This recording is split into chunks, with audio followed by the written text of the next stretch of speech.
Buenos días, en el vídeo de hoy vamos a resolver los ejercicios 34 y 35 relacionados con la masa de una molécula y también con el concepto de mol. Vamos a empezar con el ejercicio 34 que me pide que calcule la masa de las siguientes moléculas. Aquí en el vídeo veis que solo aparece una, pero me lo dice en plural porque en el ejercicio que os he enviado tenéis varias moléculas y una red cristalina. Nos dan los datos de las masas de los átomos y me pide que calcule la masa de la glucosa. Bien, como ya habréis leído en los apuntes, sabéis que la masa de una molécula o de una red cristalina se obtiene sumando las masas atómicas de los átomos que aparecen en la fórmula de la molécula o de la red cristalina. En el caso que tenemos, que es la glucosa, su molécula es C6H12O6, es decir, tiene 6 átomos de carbono, 12 átomos de hidrógeno y 6 átomos de oxígeno. Entonces tendremos que la masa de la glucosa, C6H12O6, será igual a 12, que es la masa atómica del carbono. Un átomo de carbono tiene de masa 12 UMAS, pero como tengo 6 átomos de carbono, voy a multiplicar esa masa por 6. Y aquí ya estoy contando los 6 carbonos. Más 1, que es la masa atómica del hidrógeno, una UMA. Pero como tengo 12 átomos, pues lo voy a multiplicar por 12 y en esta parte tengo contabilizados los 12 átomos de hidrógeno. Más 16, que es la masa del oxígeno. Y como tengo 6 átomos de oxígeno, pues lo voy a multiplicar por 6. Porque ya sabéis que cuando se trata de una molécula, la fórmula me va a indicar el tipo de átomos que tiene, el elemento que tiene de la tabla periódica y cuántos átomos tengo de cada uno en la estructura, en la propia molécula. Entonces, la glucosa tiene 6 carbonos, 12 hidrógenos y 6 oxígenos. Cuando se trate de una red cristalina, por ejemplo, cloruro sódico, que vemos la fórmula NaCl, no significa que la estructura cristalina tenga un sodio y un cloro. Tendrá millones de sodios y los mismos de cloro, pero la proporción en la que está el sodio con respecto al cloro y el cloro con respecto al sodio es 1 a 1. Ya sabéis que el significado de la fórmula no es exactamente el mismo cuando se trata de una molécula que cuando se trata de una red cristalina.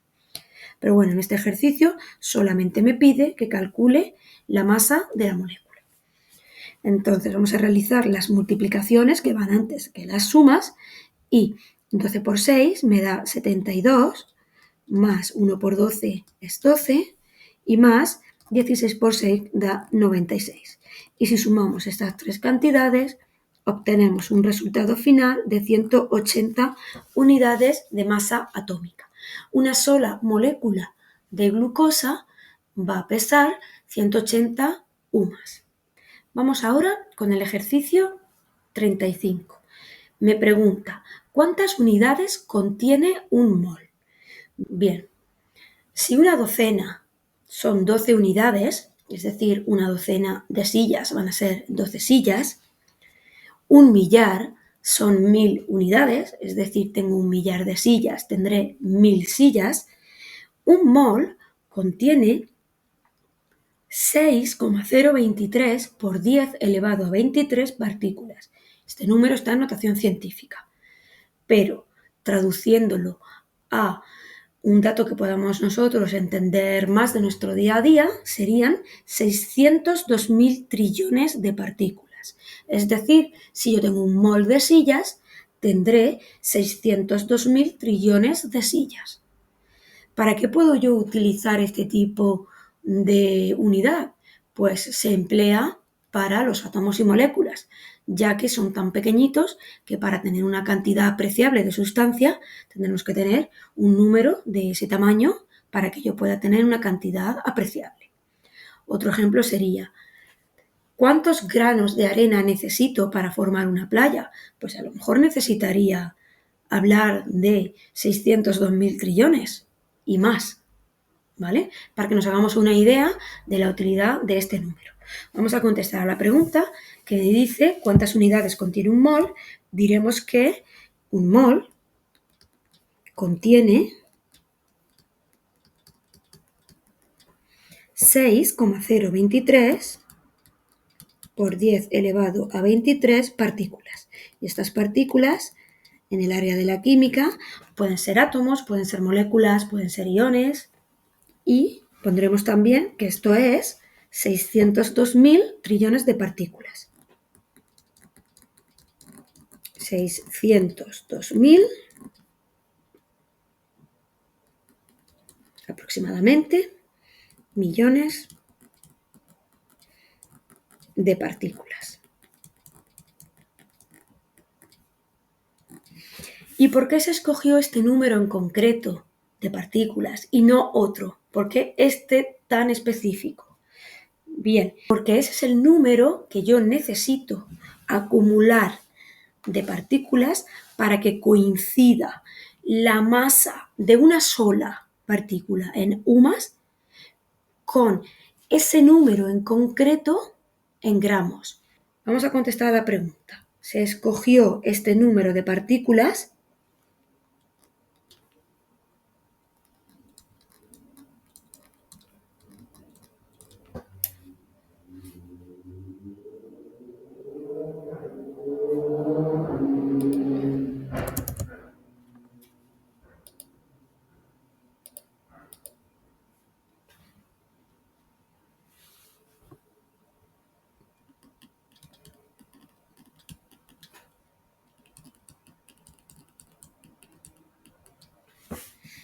porque es el número necesario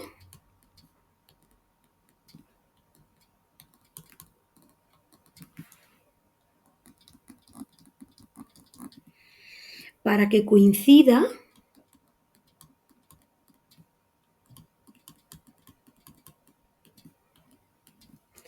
la masa de una partícula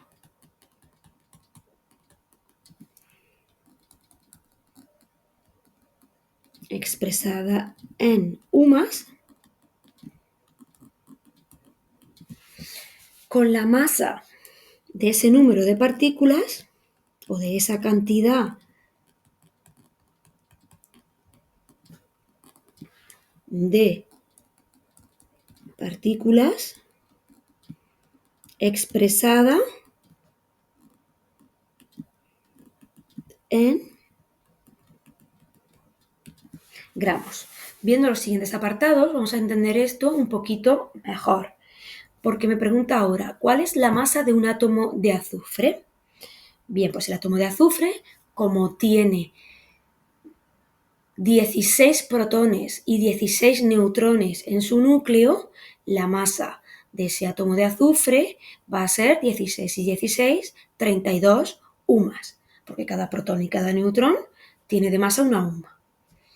Entonces diremos que un átomo de azufre, ponemos su símbolo, tiene de masa 32 U. Y ahora me dice, ¿y un mol de átomos de azufre? Bien, pues si yo cojo 602.000 trillones de átomos de azufre y eso ya va a ser una cantidad que voy a poder manejar en un laboratorio, es una cantidad que ya puedo ver, porque ya es un número muy grande de átomos y todos juntos ya sí los puedo apreciar. Pues si los pongo todos en una balanza, me va a dar una masa de 32 gramos. Es decir, un mol es la cantidad de partículas necesarias para tener una masa en gramos equivalente a lo que pesa una partícula en UMAS. porque al final cuando uno trabaja en un laboratorio, en un día a día, está trabajando con gramos o incluso si el laboratorio es industrial, con kilos o toneladas. Por lo que el mol es una unidad muy útil para pasar de una escala microscópica, que nosotros no podemos ver, hablando de átomos y moléculas individuales, a una escala macroscópica, que ya es algo que nosotros sí podemos ver, y hablaremos de gramos, kilos, etc. Entonces, si tengo un mol de átomos de azufre, al ponerlos todos en la balanza, tendré 32 gramos. Entonces diremos que un mol de átomos de azufre tienen de masa 32 gramos. Me pregunta a continuación que cuál es la masa de una molécula de agua. Bien, pues si nos vamos a los datos del ejercicio 34, el agua es una molécula formada por 2 átomos de hidrógeno y 1 de oxígeno, fórmula H2O. Los 2 átomos de hidrógeno serán 1 y 1, 2, más el átomo de oxígeno 16, me sumarán 18 UMAS. Luego, una molécula de agua tendrá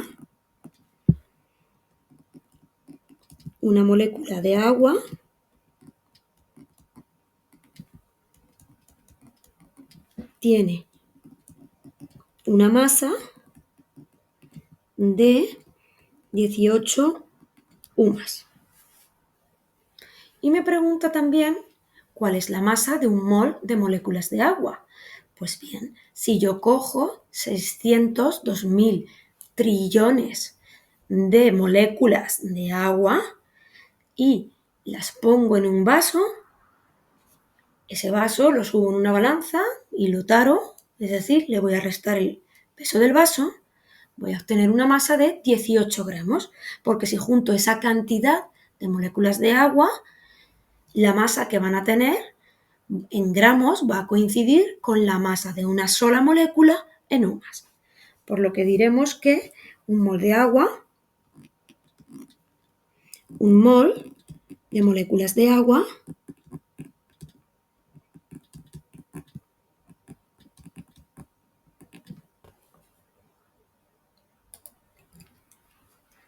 tendrá una masa de 18 gramos. Y me dice ahora, me pregunta qué es la masa molar y con qué coincide. Vale, pues la masa molar es la masa que tiene un mol de partículas de lo que estemos hablando, bien átomos o bien moléculas, expresada en gramos.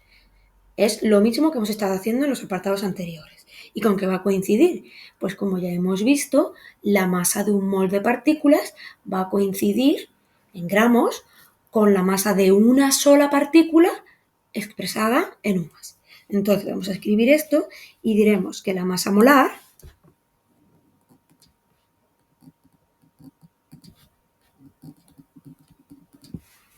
es la masa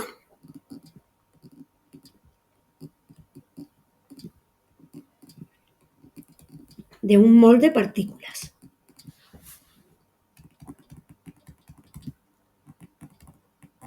Expresada en gramos. ¿Y con qué coincide? Pues coincide con la masa de una sola partícula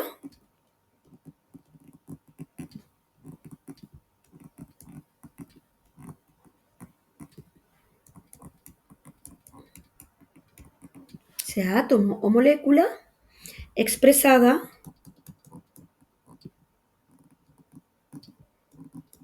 en UMAS. Bien, espero que este vídeo os haya sido útil. Con el ejercicio 35 terminamos el vídeo de hoy y nos vemos en el siguiente vídeo.